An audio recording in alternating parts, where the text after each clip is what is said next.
住み始めてからだいたい1年半くらいになるこの部屋ですが、今2人暮らしをしていて、ただワンルームになっています。なのでベッドもリビングも、自分の仕事場所も相手の仕事場所も全部この部屋に入っています。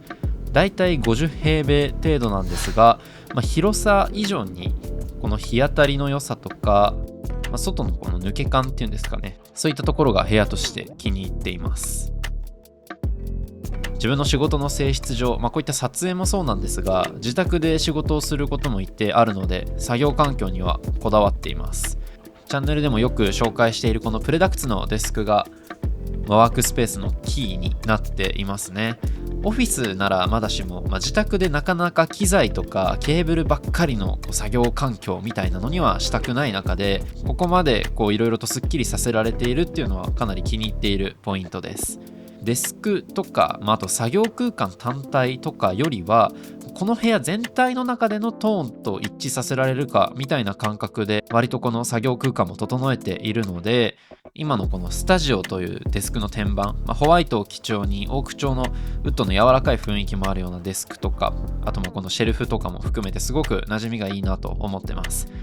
多分普通に設置すればかなりごちゃつくようなこのデスク周りをここまで綺麗にできているのはやっぱりプレダクツのおかげかなと思ってます。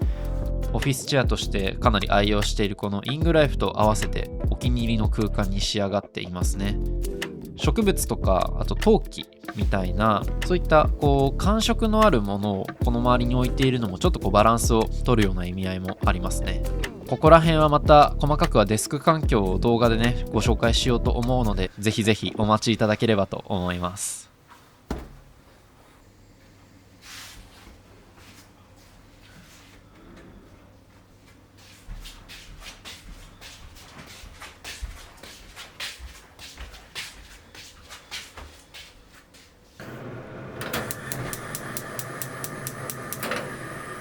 キッチンも比較的広いというか揃えられているので、このお部屋の気に入ったポイントではあります。家電をねどうしてもいろいろ買いがちなところはあるので、キッチン自体のものは多い方かもしれません。ただこれもデスク環境と同じで、できるだけ印象としてうるさくならないようには気をつけています。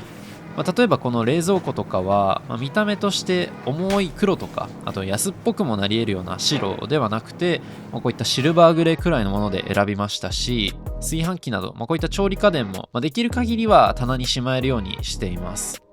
ここら辺ちょっとね露出してはしまっていますけど、最近気に入っているこのヨーグルトメーカーとかは、このサイズ感でヨーグルトはもちろん鶏ハムとかも仕込めるので、なんだかんだ重宝してますね。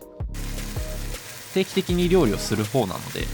どうだろう、自分のこだわりみたいなのも一定この空間に要素としてあるかもしれないです。ダイニングテーブルとして僕がもう一人暮らしの頃から丸テーブルを愛用しています。これ楽天で購入してたかだか1万円程度なんですけど、本当にいいですね。丸テーブルだと1人の時はいろんな角度で部屋のいろんな雰囲気を楽しめますし、2人の時にも向かい合わせではなくて真ん中を向いて少し斜めのような配置にもできるので、会話がしやすかったりもします。もちろんそれ以上が増えても、四角形のテーブルと違ってどれだけでも増やそうと思えば増やせるので、使い勝手はすごくいいですね。白テーブルだとどうしても定期的にきれいにしないと汚れが目立ちます。その分僕は掃除のモチベがちゃんと生まれるなと思っていて、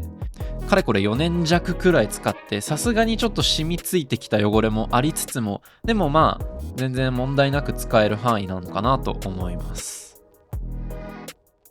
にしてもですね、この昨年末に購入した食洗機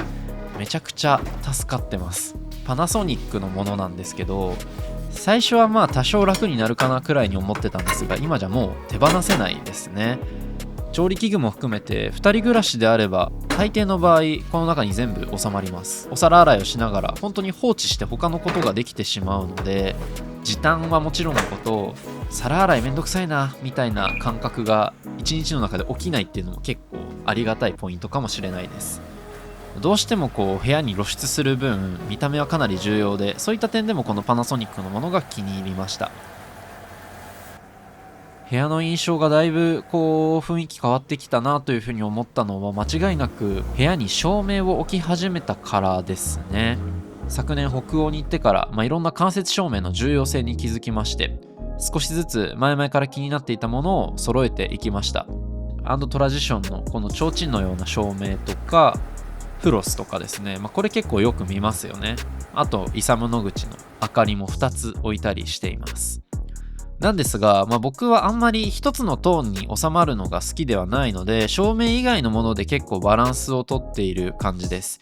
原色の家具が多分結構多いんですよ。シンクオブシングスの青いスツールとか、最近揃えたこの電源タップを中に隠せるバディというサイドテーブルとか、あと素材化も結構いろんなものに散らしていますね。無印良品のステンレスワゴンは、そういった意味で機能というよりは、インテリアとして本当に入れてよかったなと思ってます。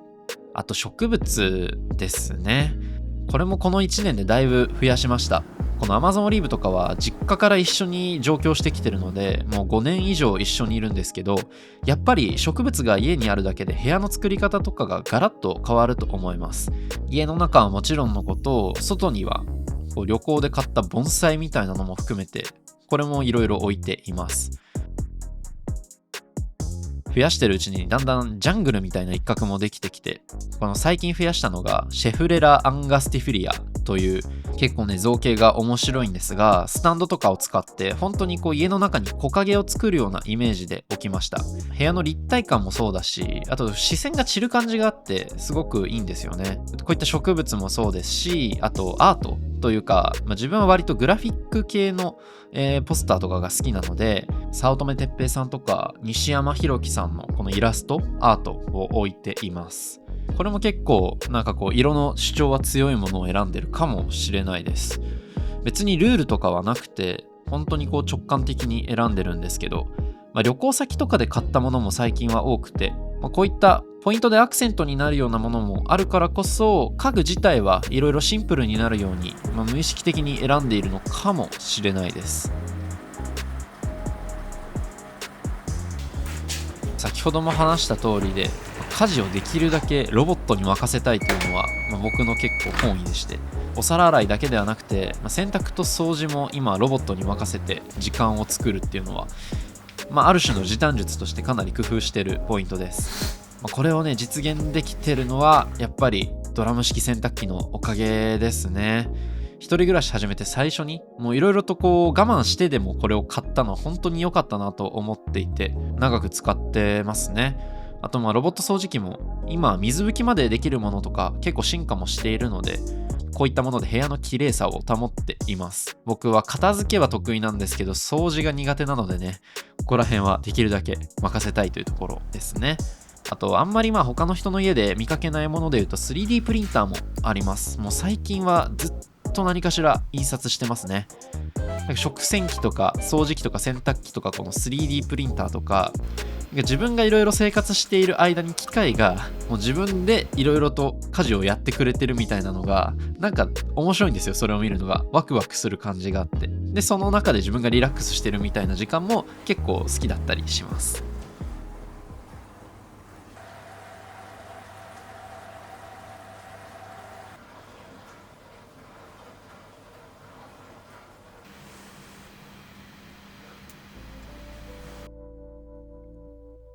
この部屋に引っ越してきて、もうここに合わせたいなと思って最初に購入したのがソファーでした。仮木ニュースタンダードのエレファントソファー。なんか最近ね、カフェとか、なんかちょっとしたラウンジみたいなところで見かけることが増えましたね。僕もですね、これ今、2人掛けと1人掛け2つ置いているんですが、最近この1人掛けのものを買い足しまして、部屋のリビングの空間がちょっとこうラウンジみたいな雰囲気になるようにしています。何よりもフォルムが気に入っていますね。シンプルで飽きが来ない、ちょっとこう幾何学的な雰囲気すらある見た目。あとこうやってこうちょっと壁から離すような設置方法が好きなので、背面から見てもかっこいいような、そういったソファーとして選びました。座り心地も柔らかすぎず硬すぎずで、あくまでベッドとは違うこうリラックスゾーンとしてすごく気に入っています。ソファーを中心に人が集まれる空間っていうのが僕はすごく好きで、来客があった時にも、ここでみんなでずっと喋ってるみたいな、そういったシーンへの憧れが、ようやくこの一人掛けのものも買い足して実現できたなという感じがあります。テレビも置いてあるんですけど、最近はこのテレビ一人でつけることとかはだいぶ減っていて、誰かが来た時の方がね、圧倒的についてますね。あとスイッチとかそういうのやる時とかも使います。なんだかんだテレビっ子ではあるので手放せないとは思いますね。僕は雑誌が好きです。趣味を5個聞かれたら多分入ってくるんじゃないかなと思うくらいには好きですね。気に入ったものがあるともう紙で買ってしまうのが割と癖ではあります。この辺りの本とかね結構好きで、最近買い足したのはこのトランジットの北欧特集です。もうこれと、ちょっとしたお菓子とか飲み物とかあると本当に一日ずっと過ごせちゃいます。最近はようやく暖かい日も増えてきて、家具をちょっと出してベランダで過ごしてみたりなんてこともたまにしています。ベランダのスペースが少し広めなので、もう少し活用したいなと思ってもう引っ越して1年半が経ってますね。ベランダの家具を揃えるのは今年の目標かな。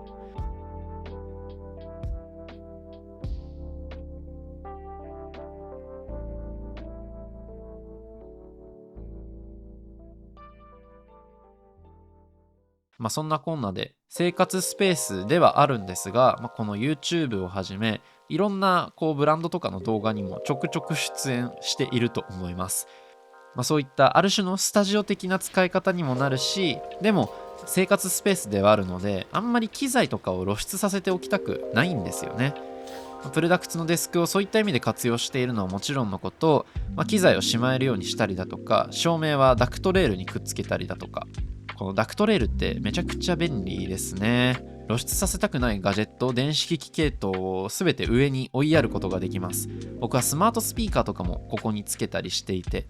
照明だけではなくてもっと活用していきたいなとは思っています。この家は日差し含めて日中がすごく映えるなと思っているからこそ、それを活かせるようなインテリアにしていきたいなと思っています。